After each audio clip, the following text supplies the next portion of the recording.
Everyone. सो आज हम पढ़ने वाले हैं nature and significance of management part 2। So this part 2 is all about characteristics of management. So let us discuss about the characteristics of management. Characteristics of management में हम समझेंगे कि management का जो characteristics है वो कौन कौन से हैं. So we have 7 characteristics and the first one is management is goal oriented process. So जो मैनेजमेंट होता है वो एक गोल ओरिएंटेड प्रोसेस होता है जो कि किसी भी ऑर्गेनाइजेशन, सेक्टर या सर्विसेज के अपने एक बेसिक गोल को पूरा करने के लिए बनाया जाता है. So management is only, you can say, works for the goal for an organisation.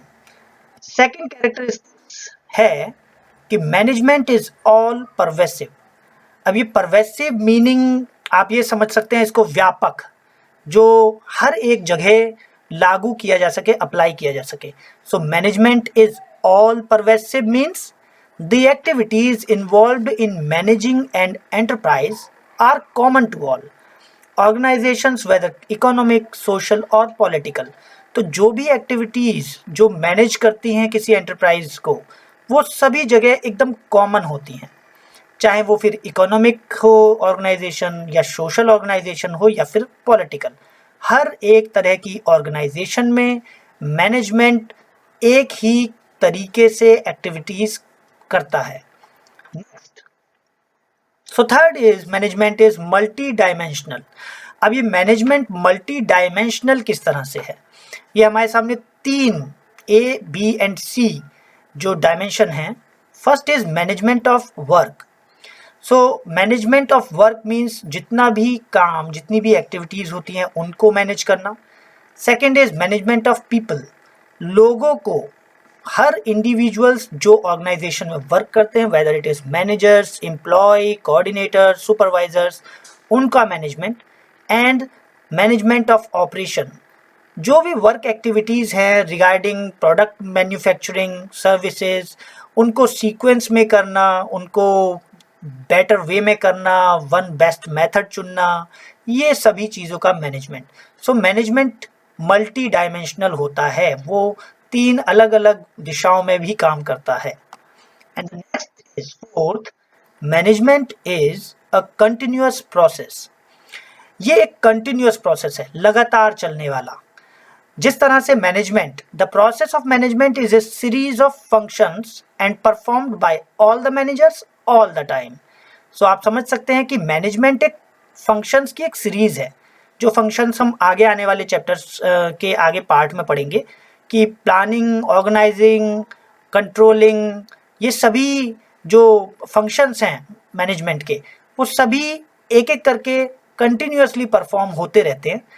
जितने भी मैनेजर्स होते हैं वो कंटिन्यूअसली काम करते हैं और ऑल द टाइम, मतलब ये कंटिन्यूअस है, एक के बाद एक कंटिन्यूअस चलने वाला. Number 5 is management is a group activity. Management कोई सिंगल इंडिविजुअल के काम करने की चीज़ नहीं है, ये एक ग्रुप एक्टिविटी है. So an organisation is collection of individuals with different needs but they work towards fulfilling the common organisational goal. तो एक जो ऑर्गेनाइजेशन होती है वहाँ पर बहुत सारे इंडिविजुअल्स काम करते हैं, उनका कलेक्शन होता है और उनकी अलग अलग ज़रूरत और एक्टिविटीज़ होती हैं. But they work toward fulfilling the common organisation goal. लेकिन उनका सभी का काम करने का मेन एम एक ऑर्गेनाइजेशन गोल अचीव करना होता है. So you can say it is a group activity. So now number 6, management is a dynamic function. Management एक डायनेमिक फंक्शन है. अब what you can say the dynamic is कि according to the environment the management has to be changed. So it has to adapt itself to the changing environment which consists of various social, economical और political factors. Management को भी environment के according बदलते रहना पड़ता है, according to needs.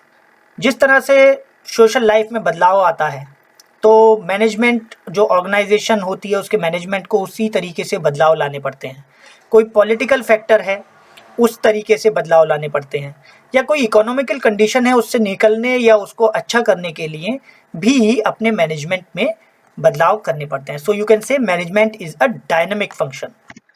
And last one is management is an intangible force. दोस्तों ये बहुत ही इंपॉर्टेंट चीज़ है. ये तो आप समझते ही हैं कि मैनेजमेंट एक इंटेंजिबल फोर्स होता है.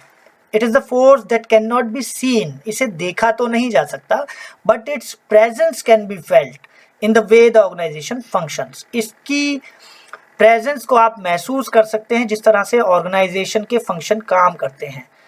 Where targets are met according to plans, employees are happy and satisfied, and there is orderliness instead of chaos. आप इसको महसूस कर सकते हैं कैसे कि जब plan according to plan target achieve हो रहा है, सारे एम्प्लॉय खुश हैं, सेटिस्फाइड हैं और सारा काम एक ऑर्डर में चल रहा है, ना कि उलझन भरे माहौल में चल रहा है. दैट मीन्स कि वहाँ मैनेजमेंट बहुत अच्छा है. वहाँ एक मैनेजमेंट का इंटेंजिबल फोर्स काम करता है जिसे हम देख नहीं सकते बट महसूस कर सकते हैं. So these all about the characteristics of management and our next topic will be importance of management. क्या इम्पोर्टेंस है मैनेजमेंट की. So till then, thank you very much. Thanks for watching.